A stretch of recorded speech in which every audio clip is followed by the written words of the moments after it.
Ok, el título de la clase es un caso de inmoralidad sexual, se llama así, un caso de inmoralidad sexual.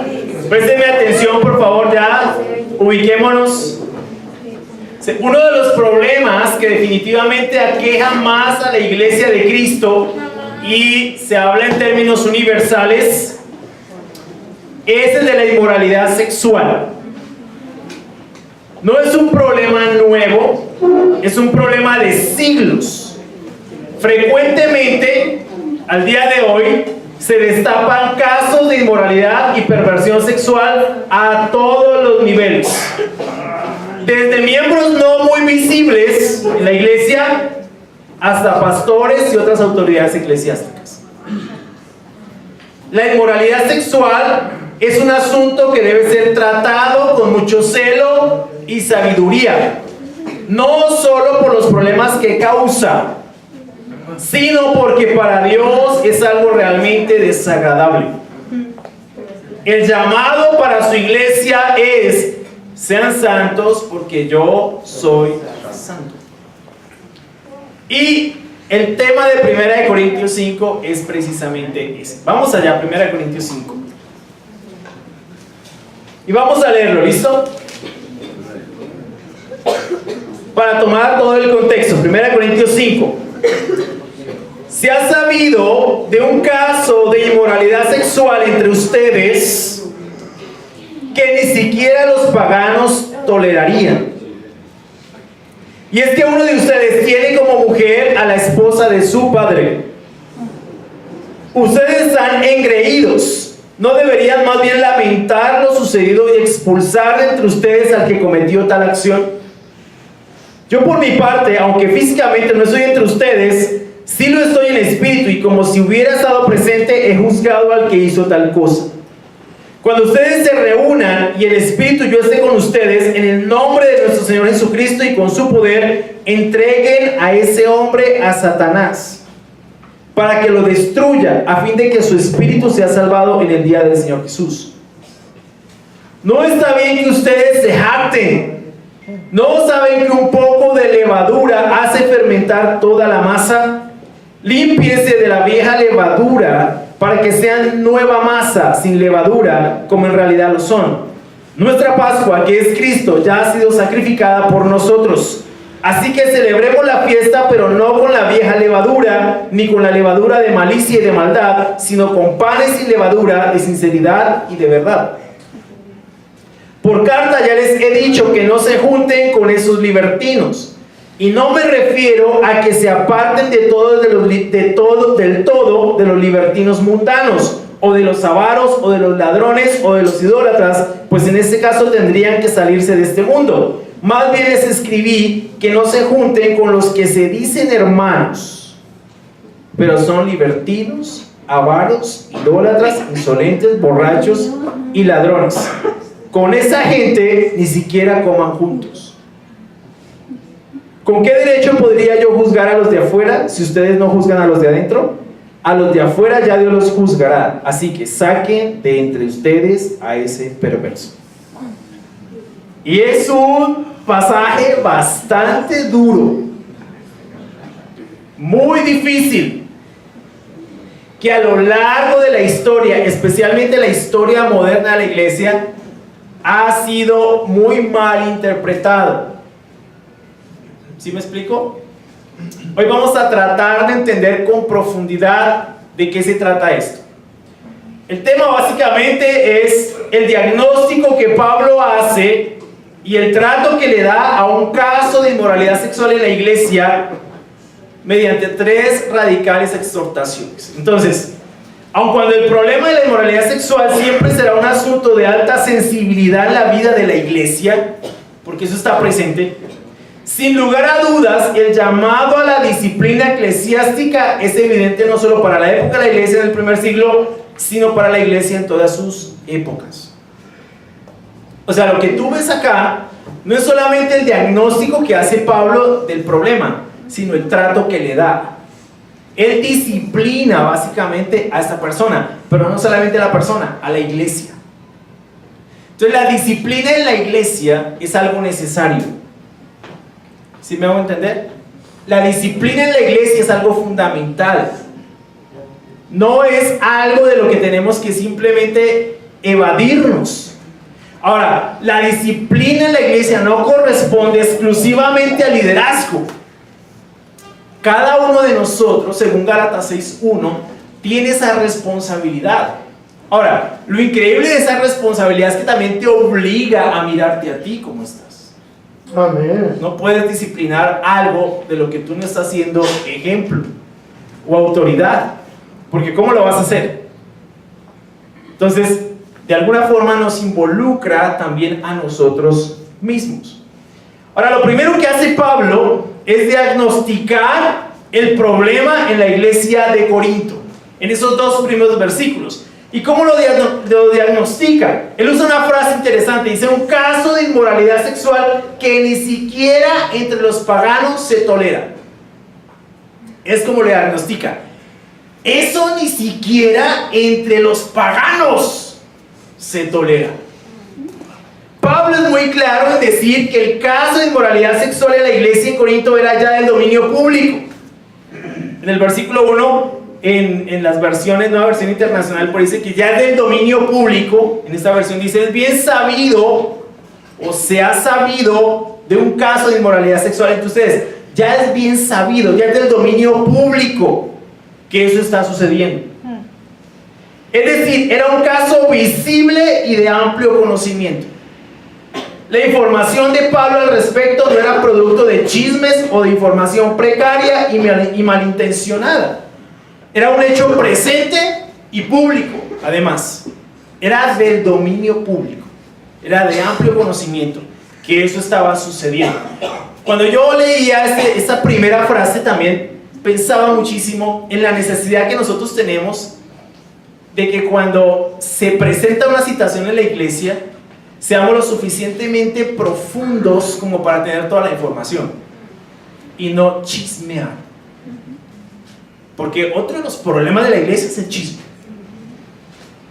Y no solamente, o sea, no estoy hablando de la iglesia acá, a nivel general, es el chisme. Es fácil nosotros chismear acerca de algo en lugar de darle el trato que es.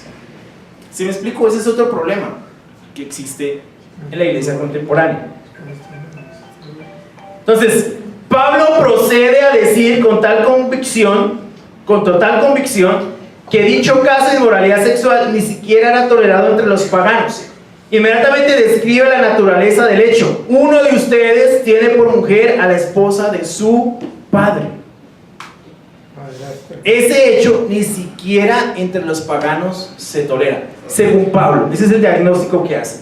La palabra que Pablo usa para inmoralidad sexual es porneia. Porneia. La traducción usual es fornicación. Su raíz tiene que ver con la prostitución. Significa una relación ilícita con una prostituta. De porneia viene la palabra que nosotros conocemos como pornografía. ¿Sí? Porneia, inmoralidad. Grafía, escritura. ¿Sí? Escritura inmoral, o escrito inmoral, o grafía inmoral. Es lo que nosotros hoy conocemos como pornografía. Con el tiempo, el término se generalizó y llegó a significar cualquier acto sexual ilícito. El contexto en el que nos encontramos, sin embargo, hace alusión a la fornicación.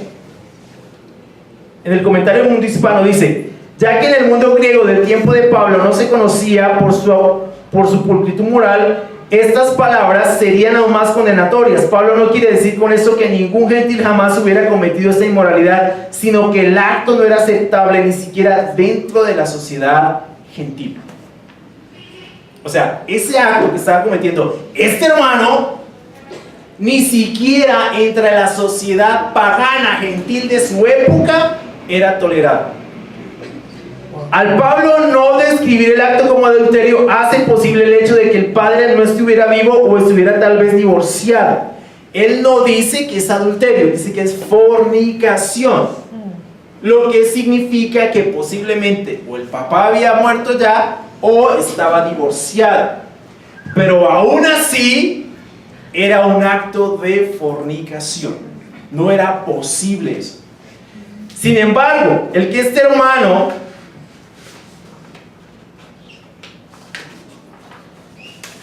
estuviera viviendo en una relación de este tipo con su madrastra era condenado no solo por la ley judía, sino por las mismas leyes paganas.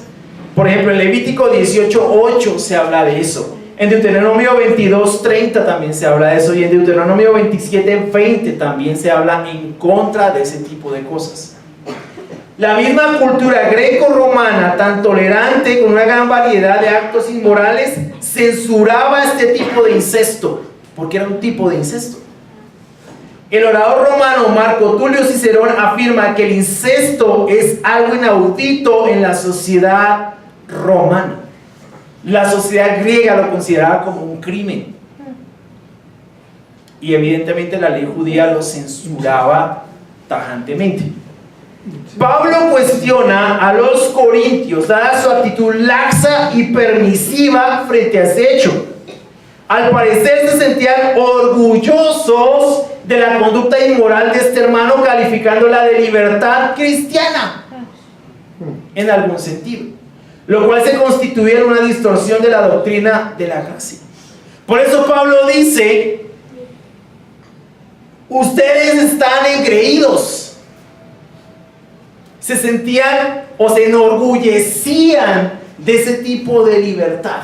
Habían malentendido la doctrina de la gracia. Pablo no solo se sentía bastante preocupado e indignado por el comportamiento inmoral de este hermano, sino por la actitud laxa y permisiva de los miembros de la iglesia. En vez de lamentar el hecho y tratarlo con profundidad, se jactaban de ser indulgentes.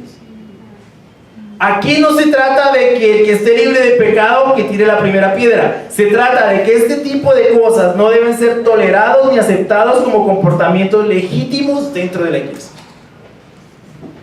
Lo que Pablo afirma es que la respuesta obvia ante un hecho de tal magnitud tuvo que haber sido el de lamentar el hecho y expulsar de la iglesia al hermano inmoral. O sea, el proceder de la iglesia debió haber sido lamentar la situación y expulsar al hermano. Ese fue, digamos, el veredicto de Pablo en este sentido. Pablo fue bastante concluyente aquí. Al parecer la situación ya se volvió insostenible. Porque cuando Pablo dice ya del dominio público, eso significa que llevaba bastante tiempo ocurriendo. ¿Sí? Y Pablo es concluyente. Ustedes debieron haber lamentado el hecho y haber expulsado a este hermano de entre ustedes. Es lo que Pablo le dice a la iglesia. Pero por el contrario, la iglesia fue laxa y fue permisiva. Además, fue indulgente. Se sentía orgullosa de su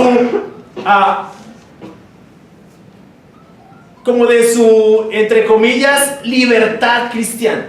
De alguna forma se estaban desplazando hacia un tipo de antinomianismo, antiley. No hay que ser legalistas. Ya no estamos bajo la ley, estamos bajo la gracia. Entonces, no hay ningún problema. No hay ningún problema. Este hermano estaba bajo la cobertura de la gracia, ¿no? Algo así era lo que se estaba planteando. Pero Pablo dice, no. Lo que ustedes debieron haber hecho es lamentar la situación y expulsar a este hermano. Ahora, evidentemente, en el marco nuestro, como cristianos modernos, hay un proceso en la disciplina. Y ese proceso empieza por hablar con el hermano. Gálatas 6:1 nos habla de que si alguno de ustedes sorprende a un hermano en pecado, ustedes que son espirituales, restáuranlo, pero háganlo con una actitud humilde. Hay un proceso. Aún en Mateo 18 habla de que si tu hermano peca contra ti, ve a solas, ¿verdad? Y reprende a tu hermano. Si te hace caso, ya has ganado a tu hermano. La disciplina no consiste única y exclusivamente en expulsar. La disciplina empieza por llamar la atención. Empieza por simplemente lamentar el hecho y llamar la atención y llamar al orden. ¿Sí me explico? De modo que cuando tú ves de pronto un hermano que no está siendo muy moral o que está siendo, por ejemplo, borracho, que se emborrachó o que está llegando continuamente tarde al trabajo, un acto de disciplina, ¿cuál sería? Llamarlo, ¿verdad? Llamarlo al orden, disciplinarlo. Alguna vez, hace muchos años, una hermana me pidió consejo acerca de algo. Ella había contratado a una discípula para trabajar en su empresa. Ella era gerente de una empresa. La contrató para trabajar en su empresa y esta hermana confundió las cosas.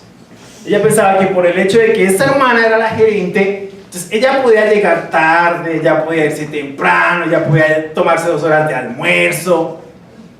Comenzó a vivir dentro de la compañía de una manera que no correspondía a los reglamentos de la compañía. Ya le había pasado, le habían hecho varios llamados de atención. Esa hermana, mira hermana, por favor. No pasaba nada. Ella me preguntó, ¿qué hago? Le dije, échala. Sácala. Pero no está mal, no. Eso lo harías tú con cualquier otro empleado. ¿En qué es diferente ella? Es más, ella debería ser mucho más excelente que cualquier otro empleado. Échala. Y la echó. Obviamente estuvo con actitudes, pero no se responsabilizó de la situación. ¿Sí me explico? Ella le llamó la atención varias veces. Es más, la estaba salvando, pues obviamente del dueño de la compañía, pero no prestó atención. Yo creo, hermanos, que este tema de la disciplina es algo serio. O sea, todos nosotros, sí, yo sé que disfrutamos mucho las relaciones en la iglesia, yo sé que nos amamos, nos cuidamos, pero parte de lo que significa el amor es llamarnos a la disciplina. Pablo dice más adelante, ahí finalizando, ¿con qué derecho podría yo juzgar a los de afuera si ustedes no juzgan a los de adentro? Pablo está diciendo, juzguen a los de adentro. O sea, juzguémonos entre nosotros con rectitud, claro está. Pero yo no puedo entender cómo, si tú te das cuenta de que un hermano está en inmoralidad sexual, te haces el de la vista gorda y simplemente no dices nada por miedo, por buscar agradar al otro. No, dejémosle que Orlando haga eso. La iglesia es de todos. La iglesia no solamente le pertenece, es más, la iglesia es de Cristo. Y en virtud de nuestra relación con Cristo tenemos que buscar llevarnos a la santidad continuamente. La razón de nuestras relaciones tiene que ver con llevarnos a Cristo. No solamente de pasarla chévere. Ahora la pasamos chévere, pero la razón de nuestras relaciones tiene que ver con llevarnos a Cristo. Y si no tenemos la suficiente madurez para llevarnos a Cristo, entonces tenemos que preguntarnos qué tipo de cristianismo estamos viviendo y qué tipo de cristianismo estamos llevándonos a vivir unos a otros. Porque aquí se trata más que de ser considerados los unos con los otros, se trata de ser rectos con Dios. La disciplina es absolutamente necesaria en la iglesia. Ahora no estoy diciendo que un hermano que peque de alguna forma lo vamos a expulsar. No estoy hablando de eso, sino que la disciplina empieza por ese acto de amor de llamar al hermano al arrepentimiento. Y eso se hace con amabilidad, se hace con humildad, se hace con cariño. ¿Sí me explico? Esa frase de que el que esté libre de pecado que tire la primera piedra, eso se ha descontextualizado. Porque el único que estaba libre de pecado era Jesús y no tiró la piedra, pero la podía tirar. Así que es mejor que nos llamemos al orden, a la rectitud, porque hay uno que sí puede tirar la piedra. Y es mejor no recibir la piedra de él. ¿Sí me explico? ¿Qué le dijo esto a esta mujer? ¿Sabes qué? Vete y no vuelvas a pecar. Lo salvó de la lapidada, pero fue claro con ella. No vuelvas a pecar. ¿Por qué no podemos ser así entre nosotros? Oye, no vuelvas a pecar, hermano. No vuelvas a pecar. arrepiéntete, vuélvete a Dios, haz las cosas bien. Esa es nuestra responsabilidad. Ahora, en un acto de amor, de cariño, de humildad, de amabilidad, también siendo sensibles con nuestras propias necesidades, de que nosotros no podemos aplastar a un hermano en un arranque de celo. No, tenemos que ser celosos, pero sabios y amorosos. ¿Sí me explico? Como mismo Pablo decía, como una madre y como un padre. Con el amor de una madre, pero con la severidad y la rectitud de un padre. Es un balance. Necesitamos llamarnos a la rectitud, claro, hermanos. Entonces, ¿qué sentido tiene la iglesia? ¿Qué sentido tiene ser iglesia si no nos podemos llamar de esa manera? Si no podemos ser profundos de esa manera. Si no podemos tratar nuestro corazón de la manera que la Biblia nos pide que lo hagamos. Tenemos que eliminar de nuestro lenguaje esa frase que yo pienso que a veces es más como una justificación en lugar de realmente vernos profundamente. Esa frase, no me juzgues, porque estamos llamados a juzgarnos entre nosotros. Ahora, con claridad les digo, con rectitud. Por eso les digo, con amabilidad, con humildad, con cariño, pero con rectitud. Yo lo hago continuamente con ustedes. Ustedes saben que cuando he tenido que sentarme a hablar con un hermano, lo he hecho con mucha seriedad, pero con mucho cariño y con mucha amabilidad. ¿Por qué? Porque definitivamente el llamado de Dios para la iglesia es ser santos. Si esto se tratara solamente de llenar la iglesia de personas, de gente, de que aquí fuéramos una iglesia grande y nada más, eso no es cristianismo. El llamado para la iglesia no es ser grande, es ser santa. Es el llamado para la iglesia. Ser santa. ¿Qué es ser santo? Estar apartado del pecado y dedicado a buscar el honor de Dios. ¿Qué es la iglesia? ¿Este salón? No, cada uno acá. Cada uno de nosotros. Necesitamos ser profundos en nuestras charlas unos con otros.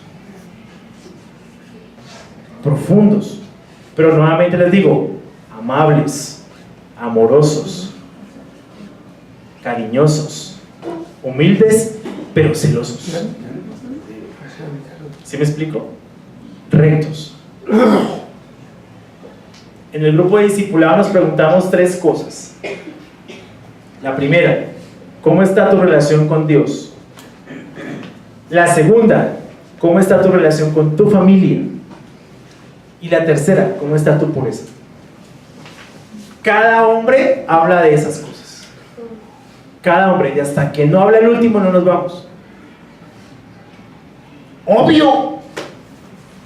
Si el tiempo discipulado fuera solamente comer rico, ahora comemos bueno, pero también abrimos nuestro corazón con las necesidades que tenemos. Porque como hombres tenemos una responsabilidad de crecer y madurar. Pero eso es algo que tenemos que hacer cada uno. Yo me pregunto, ¿cuándo fue la última vez que tuviste un tiempo de discipulado? Que te sentaste y abriste tu corazón, por lo menos en esas 3 cosas. Ahora, si eres soltero, no tienes esposa, pero tienes familia, ¿verdad? O tal vez tienes novia. ¿Cómo estás con tu novia?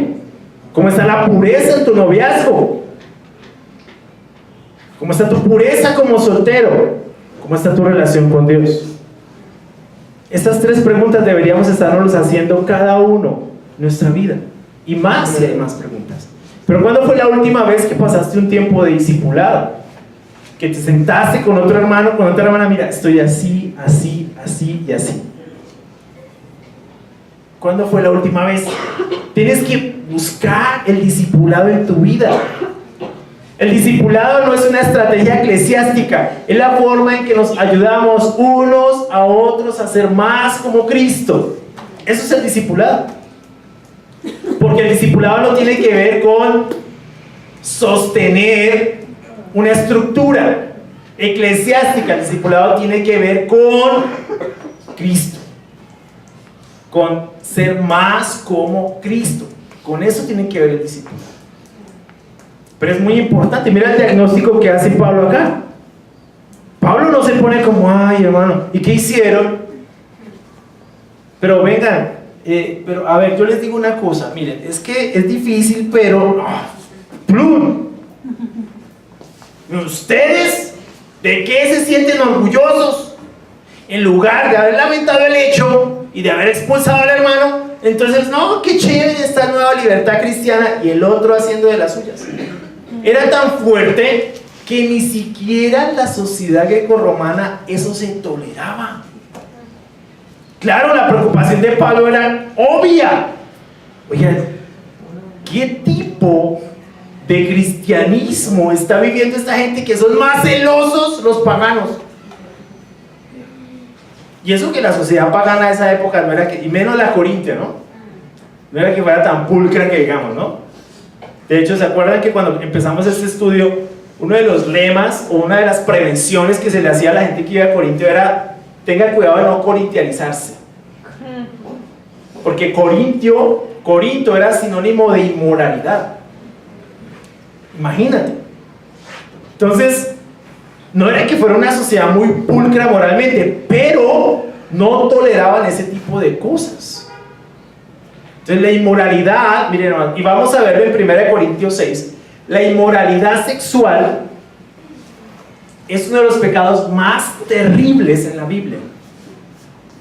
¿Por qué? Porque la inmoralidad sexual queda en el cuerpo. Queda. Es infidelidad principalmente a Dios. Miren,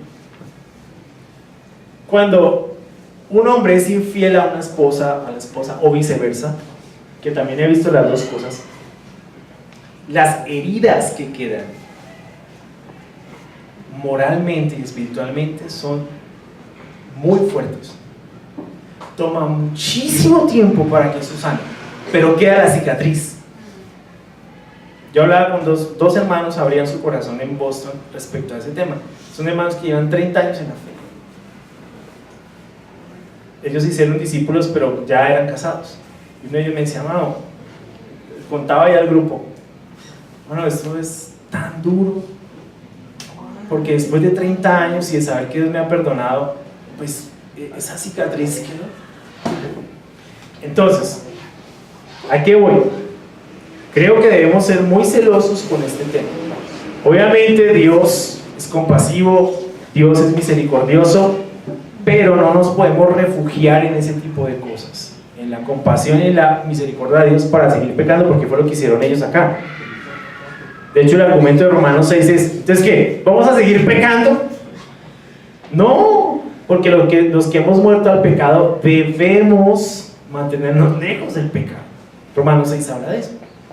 Entonces, fíjense que es muy importante que nosotros pensemos en la importancia de mantenernos lejos completamente del pecado. Bueno, después de hacer el diagnóstico, Pablo hace 3 exhortaciones a la iglesia. La primera, Pablo exhorta a entregar a este hombre a Satanás. Del versículo 3, yo por mi parte, aunque físicamente no estoy entre ustedes, si lo estoy en espíritu, y como si hubiera estado presente, he juzgado al que hizo tal cosa. Ya él tenía un juicio claro al respecto.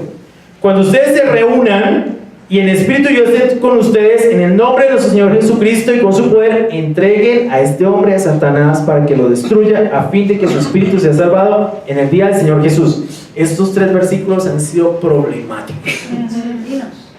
Pero problemáticos, ¿cómo así? ¿Cómo así que lo tengo que entregar? Ok, ¿qué significa eso? Después de diagnosticar con precisión el problema de la inmoralidad de la iglesia, con precisión, Pablo procede a dictaminar lo que se debe hacer con el hombre culpable, en este caso inmoralidad. Aun cuando Pablo no está presente físicamente, como él mismo aclara, no significa que no esté presente. Como él mismo lo declara, lo está en espíritu. Esto no significa algún tipo de mística espiritual, sino algo referente a su autoridad apostólica. Recuerden que el que había empezado la iglesia fue Pablo. Pablo dice que ya ha juzgado como si estuviera presente.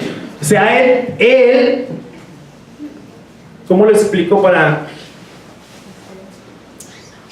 Él estaba muy presente en la iglesia, aunque no estuviera allí físicamente.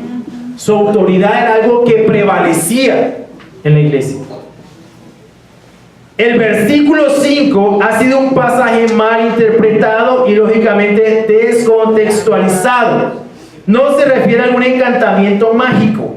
Al ser expulsado de la iglesia, el hombre rompía sus relaciones con el pueblo de Dios y pasaba al dominio de Satanás. El propósito de la expulsión no era destruir al hombre, sino salvarlo. Pablo deseaba que sintiera tanta angustia que se arrepintiera y abandonara su camino de maldad. Es una explicación de la Biblia de estudio Nueva Versión Internacional. Pero ¿qué era lo que estaba Pablo diciendo acá? Hay que desconfraternizarlo.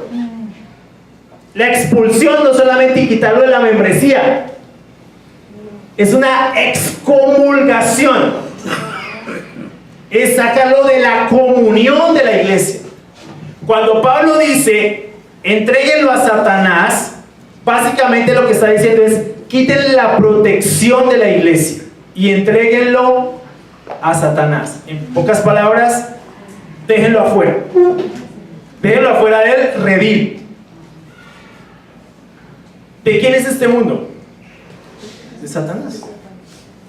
Entonces, el propósito de Pablo era exponerlo de tal manera que se angustiara y sintiera la necesidad de regresar. No solamente a la comunidad de la iglesia, sino a su relación con Dios. Cuando habla de destrucción de la naturaleza, de la carne o de la naturaleza, no está hablando de matarlo. Muchos intérpretes han pensado de esa manera.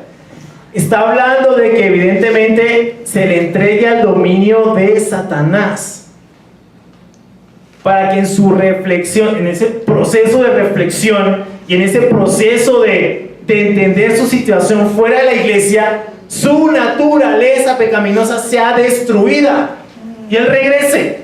No les bueno, yo sé que personas se han ido a la iglesia muchas veces. Cuando se han ido, han experimentado eso y regresan. Hay tal angustia al ser, digamos, excomulgado de la iglesia,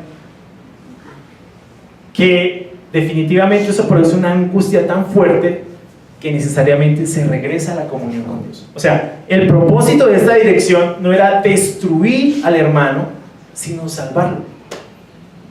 ¿Sí me van a entender? Es como cuando, voy a poner un ejemplo así, yo estaba pensando en eso, es como cuando el hijo se pone rebelde, no, yo me voy de la casa, no me voy, estoy aburrido en esta casa, ¿no? Entonces uno le dice, listo mijo, mañana viene por su maleta, y el pelado piensa que es carreta, ¿no? Entonces cuando llega encuentra el cuarto desocupado, arrendado, ¿entiendes? Closet vacío y la maletica afuera. No hay guardas, cambie guardas, la llave no le sirve. Oye, esto era en serio. Le comienzan a temblar las rodillas, ¿no? Se le comienzan a sonar como si fueran sonajeros. Y entonces, no mamá, pero no era en serio. No era en serio, yo se estoy hablando en serio. Chao.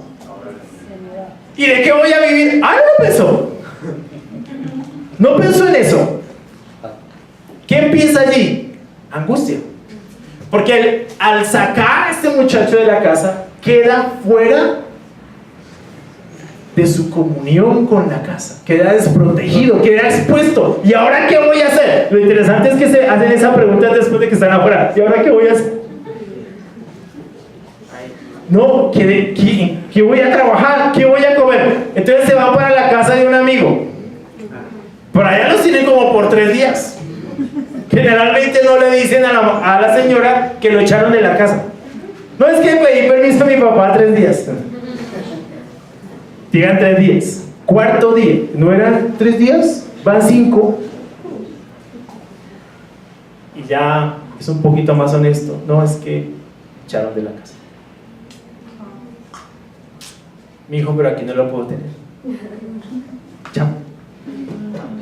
Dígame si no se siente angustia. Bueno, el propósito de la dirección de Pablo es básicamente ese. ¿Sí? Ese. Que el hermano sienta tal angustia que su orgullo, su pecaminosidad, su naturaleza quede destruida y pueda regresar nuevamente. Pablo nunca pensó en esto con el fin de destruir a la persona, sino de salvar a la persona. Por eso dice, a fin de que su espíritu sea salvado en el día del Señor Jesús. No es que hasta que venga el Señor, entonces listo, entrégalo a Satanás, lo destruye y el espíritu en el día del Señor Jesús es salvo. No, con el fin de, habla del futuro, claro, el día del juicio, pero la necesidad de expulsarlo, de excomulgarlo, de sacarlo de la confraternidad, de la comunión de la iglesia, es que se arrepienta lo más rápido posible y regrese y su espíritu sea salvo en el día del Señor. Eso es lo que significa. ¿Sí?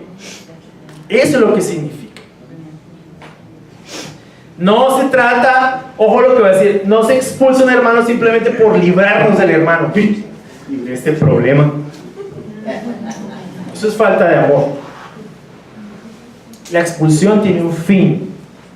La excomulgación tiene un fin. ¿Cuál es el fin? Salvar al hermano. Es más, desde el mismo proceso de la disciplina hay un propósito de salvar a esa persona. Oye, tienes que volverte a Dios.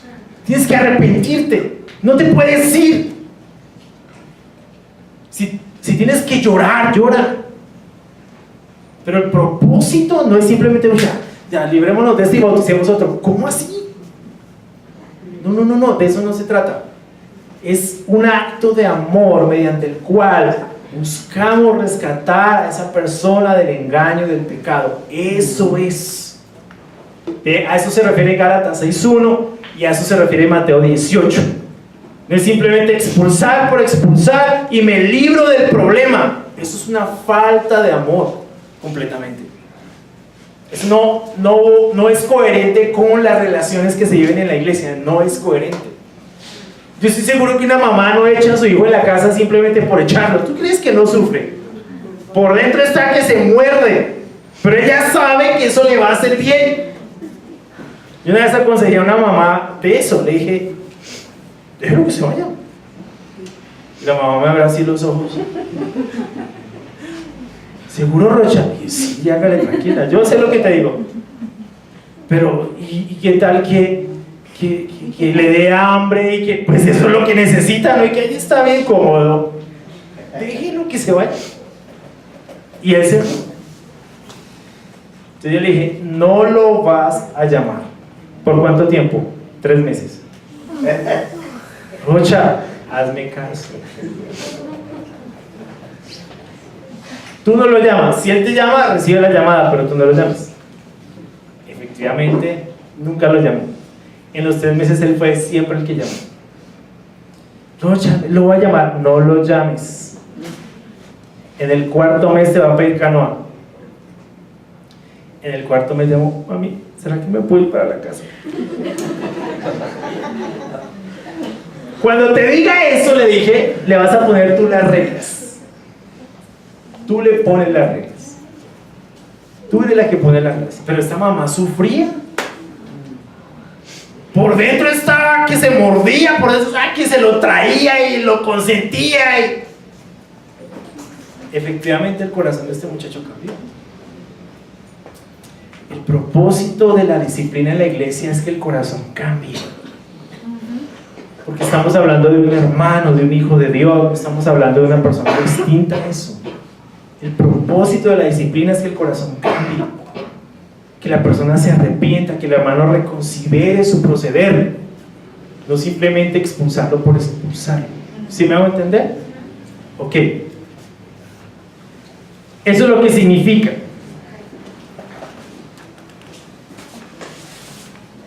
La segunda exhortación ya es con relación a la iglesia. Pablo está hablando con relación ya a la iglesia. Versículos 6 al 8. No se está refiriendo o necesariamente a la persona, se está refiriendo a la iglesia. Mira lo que dice el versículo 6.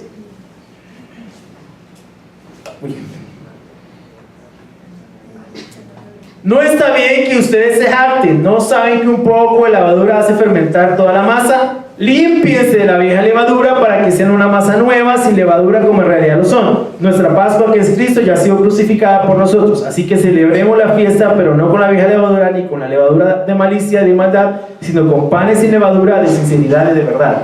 Pablo nuevamente los interpela diciendo que hacen mal en jactarse. O sea, no está bien. Y los cuestiona a modo de explicación. ¿No saben que un poco de levadura hace fermentar toda la masa? En las escrituras la levadura suele simbolizar el mal o el pecado. Y Pablo llama aquí a la iglesia a deshacerse de la levadura del pecado, porque los cristianos son una masa nueva sin levadura, nuevas criaturas en Cristo. Miren lo que dice 2 Corintios 5:17. ¿Qué dice? El que está unido a Cristo es una nueva criatura. El versículo 7 es un claro llamado a la santidad. ¿Qué dice el versículo 7? Límpiense de la vieja levadura. Ahora, aquí ya concretamente se refiere a ellos como cristianos. Recuerden que este hombre no era el único que estaba pecando. La iglesia también. En un sentido se volvió cómplice de la situación. Entonces el versículo 7 es un claro llamado a la santidad. Ahora bien, es lógico interpretar este versículo de forma exclusiva en el contexto de la situación que se está presentando, pero evidentemente tenemos que deshacernos de la levadura de nuestras propias vidas. Como cristianos somos masa nueva sin levadura en virtud de nuestra fe en Cristo. Cristo, nuestro Cordero Pascual, ya ha sido sacrificado. Una clara alusión a la cruz de Cristo. Cristo ya pagó por nuestros pecados para que vivamos una vida de justicia. O sea, no podemos vivir desconectados de la cruz. El punto es, quiten de ustedes la vieja levadura. ¿Qué cosa? El pecado. Es un llamado a la santidad. Porque aquí podemos simplemente interpretarlo en el contexto de la situación que se estaba presentando. Pero Pablo está discipulando aquí a la iglesia. Oigan, desháganse de la vieja naturaleza, de la vieja levadura. No sigan en lo que estaban. Porque ¿por qué razón se jactarían de un acto de inmoralidad tal? Porque de alguna manera estaban en algún tipo de complicidad con esta persona. La Biblia de Estudio NBI dice: celebrar nuestra Pascua con integridad, con sinceridad y verdad. Guardar la fiesta del pan sin levadura, que se celebra inmediatamente después de la Pascua, simboliza vivir en una santa consagración a Dios sin involucrarse con la maldad. O sea, nosotros ya no estamos para vivir como vivíamos antes. Evidentemente tenemos que vivir consagrados a Dios. De eso se trata la santidad. Y la última exhortación dice: no se relacionen con personas inmorales. Fíjense que son tres muy radicales. Muy radicales. Expulsen a este hermano, desháganse de la vieja levadura y no se relacionen con personas inmorales. Pablo les recuerda que ya por carta les había enseñado que no se relacionaran con personas inmorales. Esta carta de la que Pablo habla no se conserva, no está. Los corintios habían interpretado mal la dirección que Pablo les había dado en la mencionada carta. Él les aclara que evidentemente no se refería a toda la gente inmoral de este mundo, pues en dado caso tendrían que haberse salido del mundo. Pablo, sin embargo, les señala en esta carta que no debe relacionarse con nadie que llamándose hermano o que llamándose cristiano sea inmoral o avaro, idólatra, calumniador, borracho o estafador. Fíjate que no lo reduce solamente a la inmoralidad, lo amplía, ¿no? Vea, que sea inmoral o avaro. Eso es de la teología de la prosperidad. Avaro, idólatra, calumniador, borracho o estafador. Con tal persona ni siquiera deben juntarse para comer. ¿Tenaz? ¿Te imaginas? Es preferible sentarse a comer con alguien que no es cristiano y que es todas estas cosas, que con uno que dice que es cristiano pero es todas estas cosas. Es lo que Pablo está diciendo en términos paisas. Llamarse cristiano mientras se continúa llevando una vida inmoral es algo reprensible y degradante y da un testimonio falso de Cristo. Si los cristianos mantienen unidad espiritual con alguien que se conduce de este modo, los incrédulos darán por seguro que la iglesia aprueba la inmoralidad y de esta forma será deshonrado el nombre de Cristo. ¿No han escuchado eso que dice, ay, en su iglesia les dejan ser así? Eso dicen. ¿Y en su iglesia toleran eso? ¡Wow! ¿Por qué? Miren, a veces nosotros pensamos que soy cristiano para mí mismo. Y yo no soy cristiano para mí mismo. Soy cristiano para un entorno. Soy cristiano para una descendencia. Yo, donde yo me pare, llevo la iglesia. Soy la iglesia. Yo no dejo de ser cristiano cuando estoy en el trabajo. A no ser que hayas escondido la lámpara y no digas que eres cristiano. Pero el día que descubran que eres cristiano, te van a reclamar y en tu cara. ¡Ah! ¿Usted era cristiano? ¡Ay! ¡Qué pecado! No. ¿Usted era cristiano? No, qué decepción. Lo he escuchado. Quienes primero nos reclaman son ellos. Porque yo les he dicho muchas veces, hermanos, que la gente en el mundo no nos critica por criticarnos. Ellos nos critican porque albergan la esperanza de encontrar verdaderos cristianos. Y cuando no los ven, se decepcionan. Y se molestan y se enojan. Por eso. Porque es cierto. Donde vamos somos la iglesia. Le estamos dejando una iglesia a nuestros hijos. La pregunta que nos tenemos que hacer es ¿qué tipo de iglesia le estamos dejando? ¿Se acuerdan cuando yo llegué acá? Mis hijos eran muy pequeños. Isabela tenía 7 años. Ahorita va a cumplir 17. Yo le estoy heredando una iglesia. A veces pensamos que somos cristianos solamente para nosotros. Más, eso es un engaño. No somos cristianos solamente para nosotros. Somos cristianos para los que vienen detrás de nosotros. La pregunta que te tienes que hacer tú no es... La pregunta que te tienes que hacer no es ¿qué iglesia le está dejando Orlando a los demás? No. ¿Qué iglesia tú le estás dejando a tu familia? A tus hijos y a tus nietos. A mí me impresionan los hermanos en los Estados Unidos porque ellos tienen una tradición. Cuando tú hablas con un hermano gringo, el abuelo, el papá fue predicador, el abuelo fue predicador, el tatarabuelo fue predicador, el tatarabuelo también fue predicador. Uno dice, yo les dije, yo ni me atrevo a ver quién era mi abuelo. Para no llevarme sorpresas. Es más, una vez mi hermano fue al pueblo, dijo, no, yo soy de los Rocha Contreras. Y lo primero, oye, son unos delincuentes. Mi hermano siguió con lo que íbamos. Yo no me atrevo, si me pongo a averiguar de mi abuelo para atrás, yo digo, uy, no, quién sabe con qué me van a encontrar. ¿Pero sabes por qué? Porque nunca pensaron en nosotros. Nunca pensaron que sus hijos se iban a casar, que iban a tener familias. Miren, es hora de pensar en eso, hermanos. Es hora de pensar que nosotros vamos a heredarle una iglesia a alguien. ¿Qué tipo de iglesia le estamos heredando? ¿Qué tipo de fe? ¿Qué fe les estamos dejando? ¿Qué herencia? A veces pensamos que la herencia que les tenemos que dejar es plata, apartamento. ¿Para qué eso? ¿De verdad para qué? Si tú estás pensando en que lo que le tienes que dejar a tu hijo es un apartamento y una casa, estás pero equivocado. Lo que tú le tienes que dejar a tu hijo es un legado mayor, una fe que realmente haga una diferencia.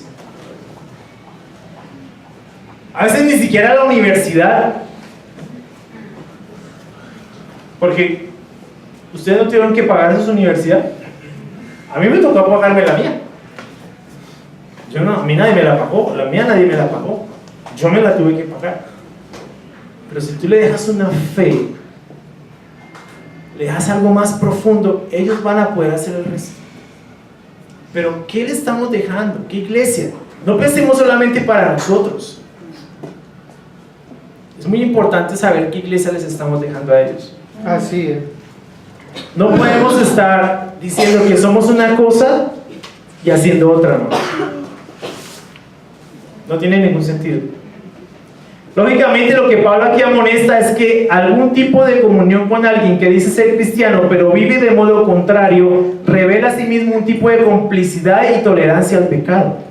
También estamos llamados a restaurar a nuestros hermanos que han sido sorprendidos en algún pecado con humildad. Gálatas 6:1, ya lo dije.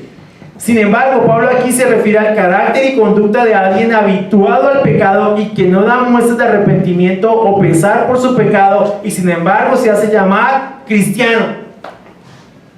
El apóstol Juan también da luz al respecto en 1 de Juan 3, 4 al 9, cuando dice que el que practica el pecado es del diablo.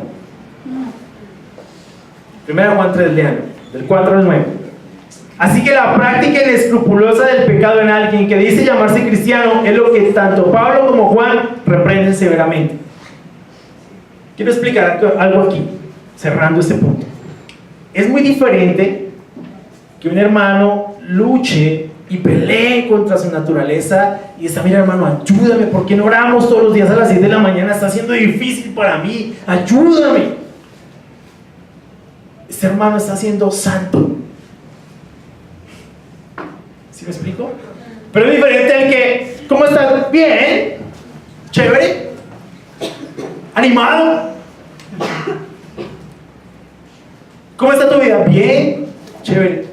Pero descubres después que es un inmoral, que es un avaro, que es un idólatra, que es un irresponsable, que maltrata a su esposa, que simplemente es inescrupuloso con su propio corazón, con su propia maldad, y que independientemente de lo que los demás piensen, no le importa cómo está su vida. Pero dice llamarse cristiano, y asiste a todas las reuniones, y mejor dicho, compromiso ese tipo, como ninguno. ¿Sabes quién vivía así? Judas. ¿Punto cuál es, hermanos? Punto no es que estemos luchando con alguna situación, porque el arrepentimiento y la confesión de nuestro pecado también es santidad. Eso es santidad. El problema es cuando yo disfrazo mi vida, la oculto, pero digo, soy un discípulo. No eres un discípulo. Te estás engañando a ti mismo. Y las peores mentiras que uno se puede decir, como le hablaba a un amigo hace un rato, le decía, las peores mentiras que uno se dice son las que se dice uno a sí mismo y se las cree. Eso sí es deprimente, ¿bien? Me dije una mentira y me la creí. No, pues buenísimo. Esas son las peores de todas. Entonces esto es un llamado a ser honestos, ¿sí? No podemos decir que somos una cosa y vivimos de otra. No podemos vivir con una doble moral. Y no podemos nosotros como iglesia tolerar eso. Hermanos, si ustedes ven que sus hermanos, que algún hermano suyo está en pecado, hablen con él. Llámenlo al orden, llámenlo a la rectitud. No hagan de eso un chisme, no. Ya, ustedes pueden hablar con él. Ustedes son discípulos, son santos, tienen el Espíritu Santo, tienen la autoridad para hacer eso. La Biblia dice que somos sacerdotes todos. No solamente, ay, cuando me dejan hacer una santa cena, chévere. pero tu responsabilidad también es con tu hermano. Ajá. Rico el púlpito, chévere, voy a estar ahí detrás, pero lo que hay detrás, eso no lo quiero asumir. La responsabilidad de esto, no, eso se lo dejamos a Orlando. No. Miren, si uno quiere ser obispo, ser dirigente en la iglesia, ser evangelista, ser anciano, eso tiene una responsabilidad inherente. Y es con la iglesia, no es conmigo. Conmigo también, pero principalmente con la iglesia. ¿Sí me van a entender? Entonces no podemos simplemente reducirlo a algo así. Más, es muy importante que como cristianos velemos por el bienestar espiritual y moral de la iglesia. La inmoralidad sexual es uno de los pecados más graves en la Biblia. Lo vamos a ver en una próxima clase. Es uno de los pecados más graves. David casi pierde su reino por eso. Salomón lo perdió. Salomón dividió su reino por inmoral. ¿Se dan cuenta? O sea, la inmoralidad sexual es algo con lo que Dios no se pone con pañitos de agua tibia. Es un pecado bastante grave a los ojos de Dios, un pecado que no debe ser tolerado ni pasado por alto. Sin embargo, la disciplina de la iglesia debe estar orientada a lograr el beneficio de la iglesia en todo sentido. No se trata de disciplinar por disciplinar, se trata de disciplinar por amor y en amor. Era lo que quería compartir con ustedes. Muchísimas gracias. No sé si podemos